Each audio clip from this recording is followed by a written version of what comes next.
Հյուսիսային Ամերիկայի հայ առաքելական եկեղեցու առաջնորդները, արևմտյան թեմի առաջնորդ Հովնան arczepiskopos Տերտերյանը, արևելյան թեմի առաջնորդ Մեսրոպ եպիսկոպոս Պարսամյանը, Կանադայի թեմի առաջնորդ Աբգար եպիսկոպոս Հովակիմյանը հանդես են եկել հայտարարությամբ, որում ասվում է. «Մեր խոր մտահոգությունն ենք հայտնում Հայաստանի Հանրապետությունում տեղի ունեցած վերջին ձերբակալությունների կապակցությամբ։ Ձերբակալվածների մեջ են Արագածոտնի թեմի առաջնորդ Մկրտիչ եպիսկոպոս Պռոշյանը, թեմի մի քանի քահանաներ և թեմական վարչության աշխատակիցներ։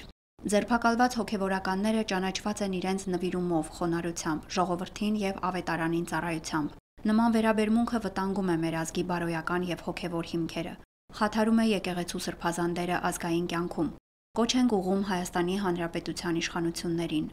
ապահովել արդարություն, թափանցիկություն և օրենքի պատշաճ ընթացք, հարգանք հայ եկեղեցու պատմական անկախության և սրբազան առաքելության հանդեպ։ Այս դժվար պահին մենք միասնաբար կանգնում ենք ամենայն Հայոց կաթողիկոսի, մեր հոգևորականության և բոլոր հավատացյալների կողքին, թե Հայաստանում, թե Սփյուռքում։ Մեր համայնքներին հրավիրում ենք միասնական աղոթքի, իմաստության, խաղաղության, մեր հայրենիքում վստահության և միաբանության վերականգնման համար», նշված է հայտարարության մեջ։